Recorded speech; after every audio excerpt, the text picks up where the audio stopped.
जय हिंद दोस्तों। आज बात करेंगे ज्योग्राफी क्लास 12th चैप्टर 1 जिसका नाम है मानव भूगोल प्रकृति एवं विषय क्षेत्र। इसका हम वीवीआई सब्जेक्टिव क्वेश्चन करने वाले हैं, तो आप इस वीडियो को शुरू से लेके अंत तक जरूर देखिएगा। तो चलिए यहाँ से स्टार्ट करते हैं। और स्टार्ट करने से पहले मेरे दोस्त, अभी तक आपने चैप्टर 1 जिसका नाम है मानव भूगोल प्रकृति एवं विषय क्षेत्र का एक्सप्लेनेशन, जो कि चैप्टर का लाइन बाय लाइन थ्योरी होता है, वो अभी तक आपने नहीं देखे हैं तो जाकर जरूर देखिएगा, जिसका लिंक आपको आई बटन में मिलेगा या तो वीडियो के डिस्क्रिप्शन में मिलेगा। अगर वो वीडियो आप देख लेते हैं तो आपको subjective plus MCQ plus objective, इन तीनों में एमसीक्यू को ही ऑब्जेक्टिव भी बोला जाता है, तो सब्जेक्टिव प्लस ऑब्जेक्टिव में थोड़ा सा भी दिक्कत नहीं होगा, ये हम 100% कह सकते हैं मेरे दोस्त। अगर आप एक वीडियो देखते हैं तो आपको दो चीज क्लियर है। क्या क्या? अगर आप एक्सप्लेनेशन जिसका नाम है मानव भूगोल प्रकृति एवं विषय क्षेत्र का एक्सप्लेनेशन वाला वीडियो देख लेते हैं, जिसका लिंक आपको आई बटन में या तो वीडियो के डिस्क्रिप्शन में दे देंगे, वो अगर आप देख लेते हैं सब्जेक्टिव प्लस ऑब्जेक्टिव में आपको कोई दिक्कत नहीं होगा। अब चलिए यहां से स्टार्ट करते हैं। जब आप वीडियो देखिएगा तभी आपको समझ में आ जाएगा, ठीक है। चलिए अब यहां पर एक बात और कहेंगे कि आप फर्स्ट वाली चैनल पर आए तो चैनल पर आए हैं तो क्या कीजिए, शेयर कर दीजिए वीडियो को और थोड़ा सा लाइक कर दीजिए और अपने दोस्तों को शेयर कर दीजिए एकदम जम के, और चैनल पर आए तो सब्सक्राइब कर ही कीजिएगा कहीं भी। चलिए अब यहां से हम स्टार्ट करते हैं। और यहां पर एक नंबर दिया है कि भूगोल का जनक किसे कहा जाता है और क्यों। तो इसके बारे में समझेंगे कि भूगोल का जो जनक है वह कौन है और क्यों है, इसके बारे में समझेंगे। तो देखिए, भूगोल का जो जनक है वह हमारे हेक्टेटियस को कहा जाता है। किसको कहा जाता है? हेक्टेटियस को, क्योंकि हेक्टेटियस ने विश्व के बारे में उपलब्ध भौगोलिक ज्ञान व्यवस्थित किया है, इसीलिए इसे भूगोल का जनक माना जाता है। समझिएगा आप। देखिए, भूगोल का पिता कह सकता है, जनक कह सकता है या पितामह कह सकता है, तीनों में से कुछ भी आपको ऑब्जेक्टिव में आ सकता है कि भूगोल के पितामह कौन है या भूगोल के जनक कौन है। तो आप क्या बताइएगा? हेक्टेटियस बताइएगा, ठीक है। और यह हेक्टेटियस को क्यों माना गया? तो देखिए, सबसे पहले वो क्या किया, विश्व के बारे में, पूरे वर्ल्ड, जैसे भारत और पाकिस्तान, नेपाल, अमेरिका, ये सब जो देश है उन सभी के बारे में, जैसे वहाँ पर्यावरण के बारे में भूगोलिक ज्ञान व्यवस्थित किया, मतलब एकत्रित किया एक जगह, इसीलिए इसे भूगोल का जनक कहा जाता है। समझ में आ गया ना? ये आपको हम 100% कर देखें, आपको ये समझ में आ गया होगा, ठीक है। अब चलिए आगे चलते हैं नेक्स्ट क्वेश्चन पे। और यहां पर देखिएगा, नियतिवाद क्या है, इसके परावर्तक कौन थे। नियतिवाद जो है वह क्या है, इसके परावर्तक कौन है, तो ये सब हम आपको पहले भी पढ़ाए हुए हैं। कब? जब आपको चैप्टर का फुल एक्सप्लेनेशन कराए हुए थे। तो नियतिवाद कौन होता है, संभववाद क्या होता है, मानव भूगोल क्या होता है, ये मानव भूगोल भूगोल का जनक कौन होता है, ये सब हम आपको पहले बताए हुए हैं। तो जाके जरूर देखिएगा, जिसका लिंक हम आपको आई बटन में बार बार क्यों बोल रहे हैं, क्योंकि यही वीडियो आपके लिए बहुत ही इंपॉर्टेंट है, ठीक है। चलिए, तो यहां पर लिखते हैं, आदि मानव समाज व प्रकृति की प्रबल शक्तियों के बीच की अन्याय क्रियाओं को नियतिवाद कहा जाता है। देखिए समझिएगा, आदि मतलब कि पिछले कलम, जैसे जो पुराने जमाने के जो आदि मानव थे उसके बारे में कराया था। मानव समाज व प्रकृति की प्रबल शक्तियों के बीच अन्याय प्रक्रियाओं को नियतिवाद कहा जाता है। तो समझिएगा, इसमें क्या है, मानव है और प्रकृति की शक्तियों के बीच किसका है, इसमें अन्याय, दोनों के बीच में अति होता है, संयोग होता है, उसे हम क्या कहते हैं, नियतिवाद कहते हैं। इसके परावर्तक जो है फ्रेडरिक रेटजेल है। आपको पूछा जा सकता है नियतिवाद के जनक कौन है, तो ये हमारे हैं फ्रेडरिक रेटजेल। कौन है? Friedrich Ratzel. इसके एलन सैंपल इसके कट्टर समर्थक थे। क्या थे? ये एलन सैंपल जो थे वह सबसे बड़ा कट्टर समर्थक थे या दुश्मन कह सकते थे, ठीक है। चलिए अब आगे चलते हैं 3 नंबर प्रश्न में। और 3 नंबर प्रश्न कह रहे हैं कि संभववाद क्या है, इसके परावर्तक कौन है। संभववाद क्या है, इसके परावर्तक कौन है? चलिए फटाफट बताइए, इसके बारे में हम बता दें। प्राकृतिक शक्तियों की अपेक्षा मानवीय शक्तियों की प्राधीनता स्वीकारने वाली विचारधारा को संभववाद कहलाती है। देखिए अब इसमें क्या करा है, प्राकृतिक शक्तियों की अपेक्षा मतलब कि उसको हटाकर उससे आगे क्या है, मानवीय शक्तियों की प्राधीनता, मतलब मानव शक्ति की जो प्राधीनता है वह स्वीकार करने वाली विचारधारा को क्या कहते हैं, हम संभववाद कहते हैं। लेकिन आप जो ये देखे हैं, क्या देखे, नियतिवाद। नियतिवाद में क्या था, मानव और प्रकृति के दोनों के बीच संयोग होता है, तो उसे हम नियतिवाद कहते हैं। और इसमें क्या है, संभववाद में प्रकृति को हटाकर मानवीय शक्ति की प्रवीणता दिखाई जाती है, तो उसे हम क्या कहते हैं, संभववाद कहते हैं। इसके परावर्तक पाल बिडाल डिला ब्लास थे। कौन थे? मतलब कि संभववाद के प्रवर्तक जनक कौन थे? तो पाल बिडाल डिला ब्लास थे। ठीक है, याद हो रहा है? चल बहुत अच्छा। थोड़ा सा टाइम लेंगे लेकिन बहुत ही बेस्ट देने की कोशिश करेंगे मेरे दोस्त। आप हम मेरे ऊपर विश्वास करिए, आपको सबसे बेस्ट देने की कोशिश करेंगे और सबसे आसान भाषा में समझाते भी है। ठीक है, चलिए यहाँ पर आपके 4 नंबर प्रश्न में कह रहा है कि भौतिक भूगोल और मानव भूगोल में अंतर क्या है। तो देखिए ये सब हम आपको पहले बताए हुए हैं, अगर आपने नहीं देखा है तो जाकर जरूर देखिए, क्योंकि बार बार इसे बोलना नहीं चाहिए बट मुझे मजबूरी में बोलना पड़ रहा है। ठीक है, अब चलिए यहाँ पर बात करते हैं भौतिक भूगोल और मानव भूगोल में। ठीक है, तो इसमें सबसे पहले समझिएगा, भौतिक भूगोल में भौतिक पर्यावरण का अध्ययन किया जाता है।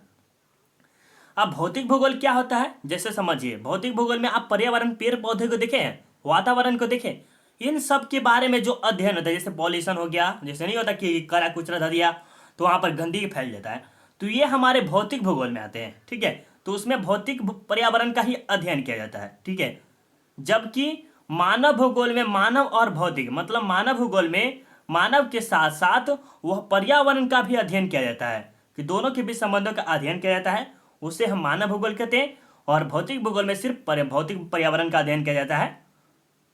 समझ में आ रहा है ना? चलिए एक बार और हम पढ़ के सुनाते हैं। देखिए यहाँ पर क्या लिखा है, भौतिक भूगोल और मानव भूगोल में अंतर क्या है। ठीक है, तो समझिए भौतिक भूगोल में भौतिक पर्यावरण का अध्ययन किया जाता है। किसका किया जाता है? भौतिक पर्यावरण का अध्ययन किया जाता है। वहीं पर बात करें, जबकि मानव भूगोल में मानव और भौतिक पर्यावरण के बीच के संबंधों का अध्ययन किया जाता है, उसे हम क्या कहते हैं? भौतिक भूगोल और मानव भूगोल कहते हैं। तो ये समझ में आ गया ना?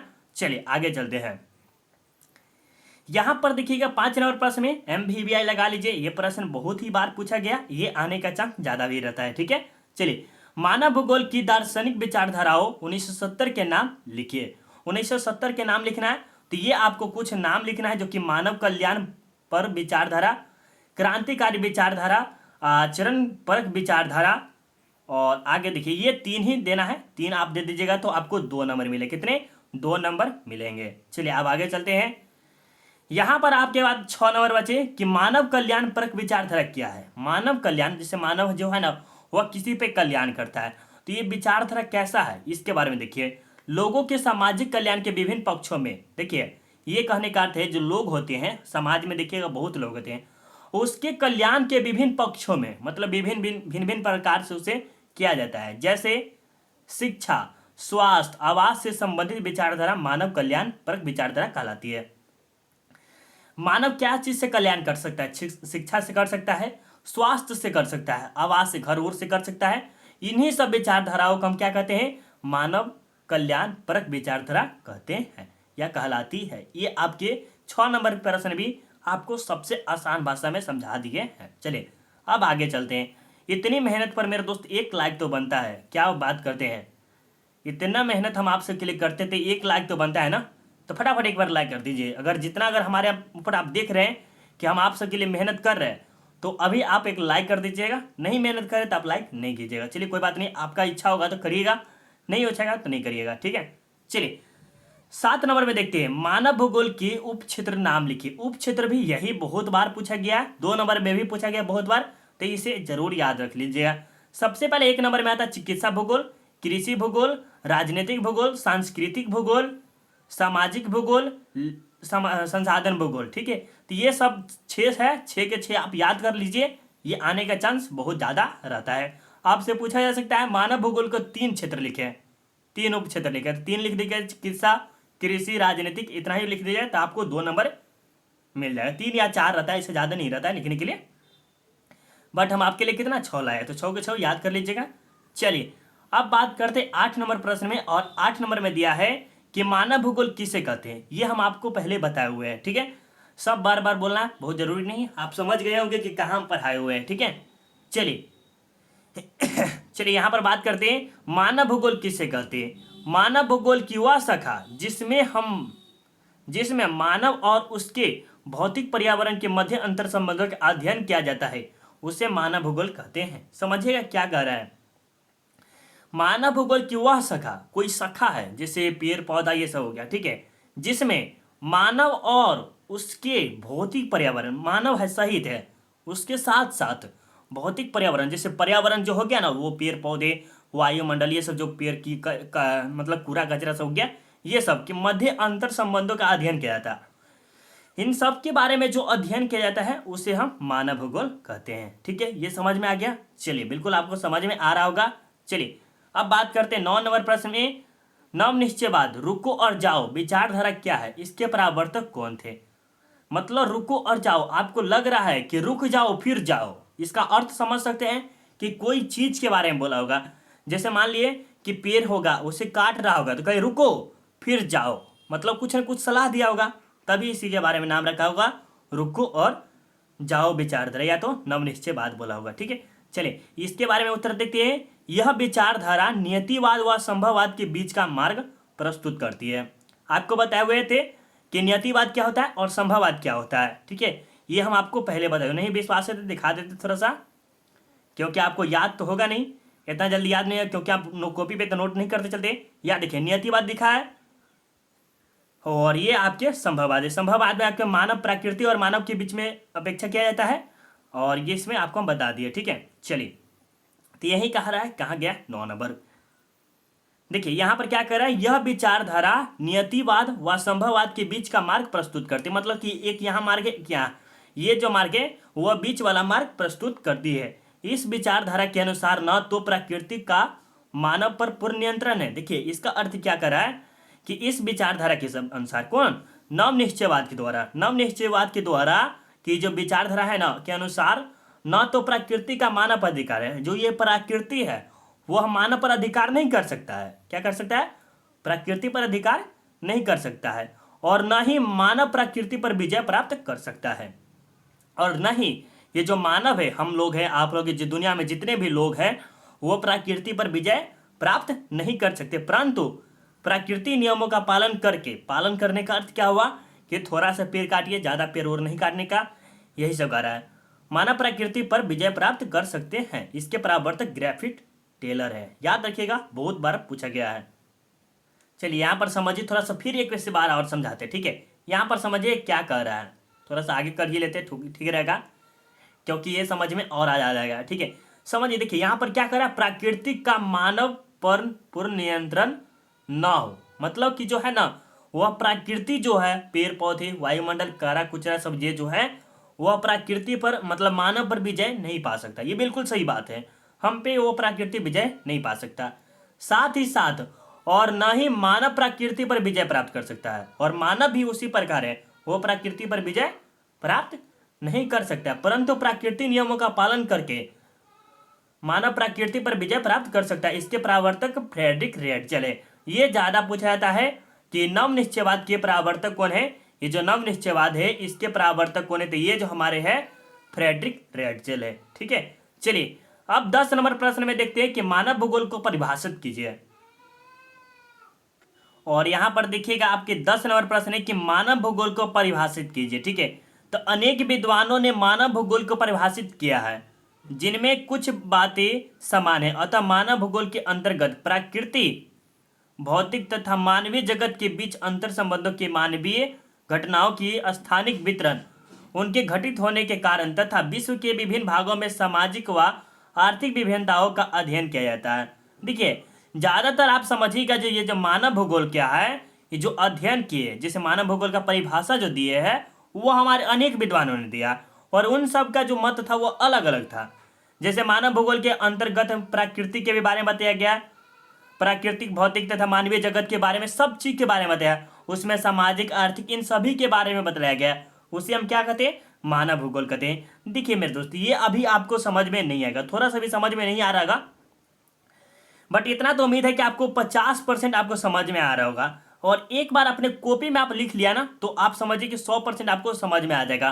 प्लस में एक बार और देख लीजिएगा तो आपको और 100% समझ में आ जाएगा। ठीक है, चलिए अब बात करते हैं 11 नंबर प्रश्न में, कि यहाँ पर क्या कह रहा है कि मानव भूगोल के कुछ क्षेत्र के नाम बताइए। मानव भूगोल के जो कुछ क्षेत्र है उन सब के बारे में बताना है, जो कि आपको सब्जेक्टिव में पूछा ही जाएगा 5 नंबर में। कितना, 5 नंबर में पूछा जाएगा, तो याद रखिएगा। मानव भूगोल के उप क्षेत्र व्यवहारवादी भूगोल, सामाजिक कल्याण का भूगोल, अवकाश का भूगोल, सांस्कृतिक भूगोल, लिंग भूगोल, ऐतिहासिक भूगोल, चिकित्सा भूगोल, निर्वाचन भूगोल, सैन्य भूगोल, संसाधन भूगोल, कृषि भूगोल, पर्यटन भूगोल, उद्योग भूगोल। ये सब क्या है, ये मानव भूगोल के कुछ क्षेत्र है जो कि हम आपको क्या बताए हैं, आज क्या पढ़े। देखिए पहले यहाँ पर दिखाते हैं, यहाँ पर क्या पढ़े, मानव भूगोल प्रकृति एवं विषय क्षेत्र। मतलब कि जो मानव के जितने भी क्षेत्र है वो विषय क्षेत्र है। जैसे प्राकृतिक में जैसे संसाधन भूगोल, भूगोल हो गया, प्राकृतिक, ये सब जो आपके क्षेत्र आते हैं विषय क्षेत्र यहाँ पर दिखेगा। ये सब आपके विषय क्षेत्र में ही आते हैं। जैसे देखिए यहाँ पर लिखा हुआ है आपके व्यवहारवादी भूगोल हो गया, सामाजिक कल्याण का भूगोल हो गया, अवकाश का भूगोल, ये सब क्या एक प्रकार के क्षेत्र है। सांस्कृतिक भूगोल हो गया, लिंग भूगोल हो गया, ऐतिहासिक भूगोल हो गया, चिकित्सा भूगोल हो गया, ये सब एक प्रकार का भूगोल क्षेत्र है। ठीक है, तो ये आपको समझ में आ गया। चलिए अब बात करते हैं, शायद लास्ट क्वेश्चन है। चलिए यहाँ पर देखते हैं लास्ट क्वेश्चन 12 नंबर प्रश्न की, मानव भूगोल किस प्रकार अन्य सामाजिक विज्ञानों से संबंधित है। तो इसके बारे में उत्तर देखेंगे। मानव भूगोल की प्राकृतिक अत्यधिक अंतर विषयक है क्योंकि इसमें मानव और प्राकृतिक पर्यावरण के बीच अंतर संबंधों का अध्ययन किया जाता है। ठीक है, आप समझिए थोड़ा सा क्या कह रहा है।